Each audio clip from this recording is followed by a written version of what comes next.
9வது கேள்வியினுடைய be part நாங்கள் செய்வோம். அது ஒரு கல்குலேஷன் கேள்வி.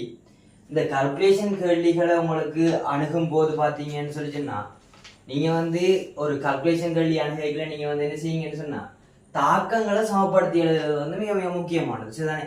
தாக்கங்கள் மிக மிக முக்கியமானது. தாக்கத்தை சமப்படுத்தி எழுதணும். அடுத்து ரெண்டாவது பார்த்தீங்கன்னு சொன்னால் அவற்றை மூலதனிவுகளை பிடிக்கும் போது அதை பக்கத்தில் எழுதி வைங்க. நீங்க ரஃப் சீட்ல எழுதி வைக்கும் போது பாத்தீங்கன்னு சொன்னா உங்களுக்கான மார்க்ஸ் குறையிறதுக்கான சந்தர்ப்பம் இருக்கும். இது எப்படி ஏன் சொல்றேன்னு சொன்னா 2024 ஸ்கீம் எடுத்து பாத்தீங்கன்னு சொன்னா அந்த மூலதனிவை காண்றதுக்கு உங்களுக்கு என்ன கொடுத்துருப்பாருன்னு சொன்னா மார்க்ஸ் கொடுத்துருப்பாரு. சரியா?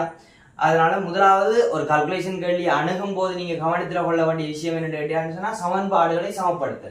ரெண்டாவது பாத்தீங்கன்னு சொன்னா பீசமானங்களை கணிச்சு போட்டு எங்களால் கேள்விகளை இலகுவாக அணுகிக்கொள்ள முடியும். சரிதானே? பாருங்க கேள்வி. ஒரு இரும்பு தாது எக்ஸில் FeO, Fe2O3 ஆகியனவும் சடத்துவ பதார்த்தமும் இருக்குதான். ஓகேயா? இதுல பாத்தீங்கன்னா என்னென்ன இருக்குன்னு சொல்லிச்சுன்னா FeO, Fe2O3 மற்றும் சடத்துவ பதார்த்தம் நான் அவரை எக்ஸல் சொல்லி சொல்றேன் சொல்லிச்சுன்னா A என்று வச்சு கொள்றேன் ஆகியவும் அடங்கி இருக்குதான். இதுல பாத்தீங்கன்னு சொல்லிச்சுன்னா FeOவினுடையதும் Fe2O3 திடீர் சதவீதங்களை துணிவதற்கு பின்வரும் நடைமுறைகள் பயன்படுத்தப்பட்டன. ஓகே, இந்த எக்ஸ்ல இருந்ததா இந்த சேர்வையை எக்ஸ் வச்சிருக்கேன். இந்த எக்ஸ் என்ற சேர்வையில இருந்து பாத்தீங்கன்னு சொன்னா 0.48 கிராம் எடுத்திருக்கேன். 0.48 கிராம் எடுத்து அமிலத்துல கொண்டே கரைச்சிருக்கேன். 0.48 கிராம் எடுத்து பாத்தீங்கன்னு சொல்லிச்சுன்னா H+ கரைச்சிருக்கேன். அவரோட கனவளவு 10 சென்டிமீட்டர் கியூபாம். 10 சென்டிமீட்டர் கியூப். கரையாத பொருட்களை அகற்றுவதற்கு கிடைக்கும் கரைசல் வடிகட்டப்பட்டது. அதாவது ஏர் கரையாம இருந்திருப்பாருன்னு சொன்னா சடத்துவ பதார்த்தம் என்ன செய்யணும்னு சொன்னா கரையாம இருந்திருக்கும். அதான் கரையாராம். ஓகே, அதன் பின்னர் காய்ச்சி வடித்த நீரை பயன்படுத்தி 50 சென்டிமீட்டர் கியூப்பாக இதாக்கப்பட்டது.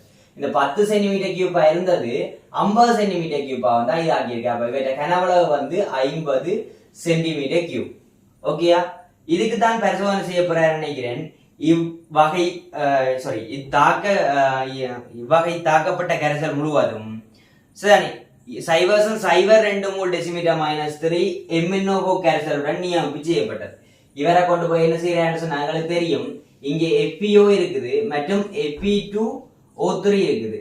இவருக்கு கொண்டு போய் பாத்தீங்கன்னு சொல்லிச்சுன்னா எங்களுக்கு KMnO4 போடுறாரு. அமில ஊடகத்துல பாத்தீங்கன்னு சொல்லிச்சுன்னா KMnO4 போடுறாரு. இவர் Fe2+ இருக்கிறார். Fe2+ இருக்கிறார். சரிதானே? இவர் பாத்தீங்கன்னு சொன்னா Fe3+ இருக்கார். Fe மேக்ஸிமம் ஆக்சிஜேட்டட் நிலை பாத்தீங்கன்னு சொன்னா Fe3+. எங்களுக்கு இவர் ஆக்சிஜேட்டப்பட மாட்டார். இவர் ஆக்சிஜேட்டப்பட்டார்னு சொல்லிச்சுன்னா பாத்தீங்கன்னு சொன்னா Fe2O3 வரும். Fe2O3 வரும். நாங்க தாக்கத்தை இலகுபடுத்துறதுக்காக நாங்க இந்த Fe2+ அயன்கள் பாத்தீங்கன்னு சொல்லிச்சுன்னா Fe3+ அயன்களாகவும் சக E ஆகவும் மாறுதண்டும் MnO4- அயன்கள் பாத்தீங்கன்னு சொல்லி சொன்னா எங்களுக்கு Mn2+ ஆகவும் சக இவர் பாத்தீங்கன்னா +7ல இருந்து +2க்கு போறார். ஆகவே 5 இலத்திரன் ஆக்சிஜேட்டட் கூடின பக்கம் இலத்திரனை போட்டுக்கொள்ளுங்க. 5 இலத்திரன் ஆக்சிஜனை சமப்படுத்துறதுக்காக 4 H2O, இங்க ஹைட்ரஜனை சமப்படுத்துறதுக்காக 8 H+ தேவைப்பட்டிருப்பார்.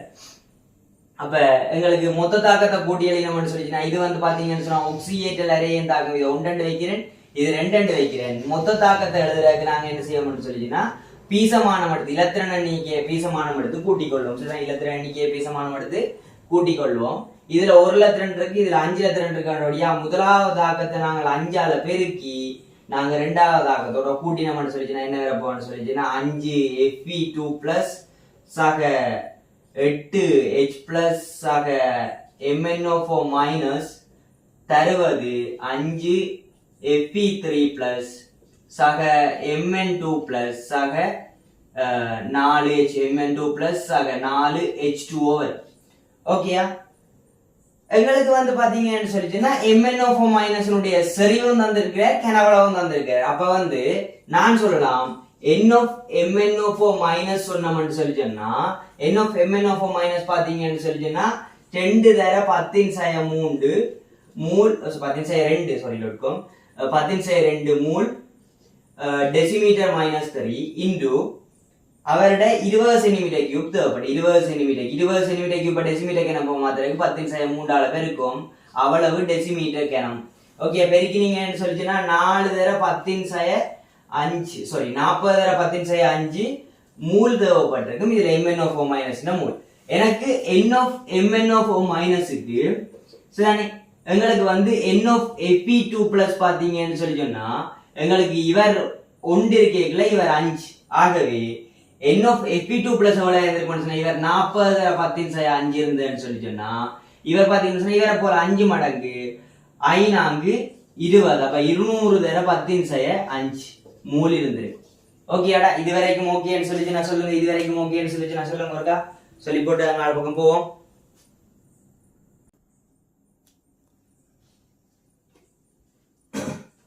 ஓகே தானே? ஓகேன்னு சொல்லி சொன்னா அப்ப இங்க காணப்படுற FeO மூல நாங்க நேர சொல்லலாம். இவரோட மூல் பாத்தீங்கன்னு சொல்லி சொன்னா எங்களுக்கு 200 தர 10⁻5 மூல் அப்படின்னு சொல்லி சொல்லலாம். 200 தர 10⁻5 மூலன்னு சொல்லி சொல்லலாம். இதுல யாருக்கும் பிரச்சனை இருக்கா நம்புறேன்.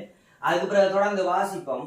சார், இந்த தொடர்ந்து வாசிக்கல பாத்தீங்கன்னு சொல்லிச்சுன்னா எனக்கு வந்து நாங்கள் சின்ன தரவுக்கு தேவைக்காக வந்து என்ன சொல்லிக் கொள்வோம்னு சொன்னா இங்க இருந்து எல்லா Fe2+ Fe3+ ஆக்சிஜன் அடைஞ்சிட்டு அங்க வந்து அப்ப எல்லாமே இருக்க போற எல்லாம் Fe3+ இருக்கும்.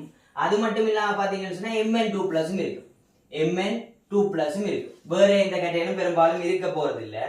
சரி, H+ இருக்குமே, இந்த H+ இருக்கிறது சொல்லி நம்மளோட சண்டைக்கு வர்றது இல்ல. சரியா? அதுக்கு பிறகு பாத்தீங்கன்னு சொன்னா என்ன செய்யறான்னு சொன்னா இது நியமிப்புக்கு பின்னர் கிடைத்த முழு கரைசல் அந்த pH வந்து 12 உயர்த்துறாரு. இதுல pH பெருமானத்தை வந்து என்ன செய்யறாருன்னு சொன்னா 12 உயர்த்துறார் அப்படின்னு சொல்லி சொன்னா pH பெருமானத்தை உயர்த்துறாருன்னு சொன்னா இதுக்கு கொண்டு போய் என்ன செய்யறாருன்னு சொல்லிச்சுன்னா OH- கொண்டே போறேன். OH- கொண்டே போட்டியல் சொல்லிச்சுன்னா என்ன செய்யணும்னு சொன்னா pH கூடும். எங்களுக்கு OH- செறிவு கூட pH கூடும். சோ அப்ப நாங்கள் வந்து எல்லாத்துக்கும் தாக்கம் வழிகொள்ளும். Fe3+ OH- தருவது FeOH thrice. அதே போல Mn2+ OH- தருவது MnOH twice தரும். எங்களுக்கு வந்து இது சமப்படுத்துறதுக்கு இதுல ஒரு 3 இதுல ஒரு 2 போட்டுக்கொள்ளும். சரிதானே? இக்கரைசலில் உள்ள உலோக அயன்கள் அவற்றின் ஹைட்ரோக்சைடுகளாக வீழ்படிவாக செய்யப்பட்டன. இவ்வீழ்படிவு வடித்து அகற்றப்பட்டு மாறாத்தனிவு கிடைக்கும் வரை உலர்த்தப்பட்டது. அப்ப மாறாத்தனிவு கிடைக்கும் வரை உலர்த்தப்பட்டன்னு சொல்லிச்சுன்னா இவே தானங்க கிடைச்சிருக்கணும். ஓகேயா?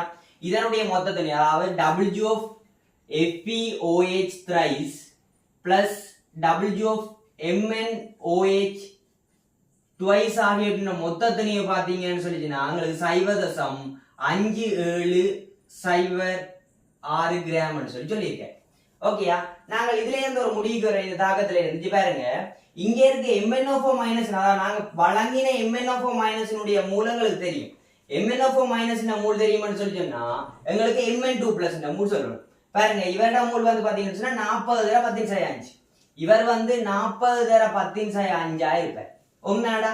இவர் 40 தர 10⁻5 சொன்னா இவரோட மூல் 40 தர 10⁻5. ஓகேயா? 40 தர 10⁻5 சொன்னா எனக்கு W of MnO4- காணலாம். MnOH twice திணிவு காணலாம். எவ்வளவுன்னு சொல்லி சொன்னா அவரோட மூல் வந்து பாத்தீங்கன்னு சொன்னா 40 தர 10⁻5 தர அவருடைய மூல திணிவு. இவரோட மூல திணிவு எவ்வளவு விடாங்களுக்கு மூல திணிவு எவ்வளவு சொல்லுங்கடா கண்டு.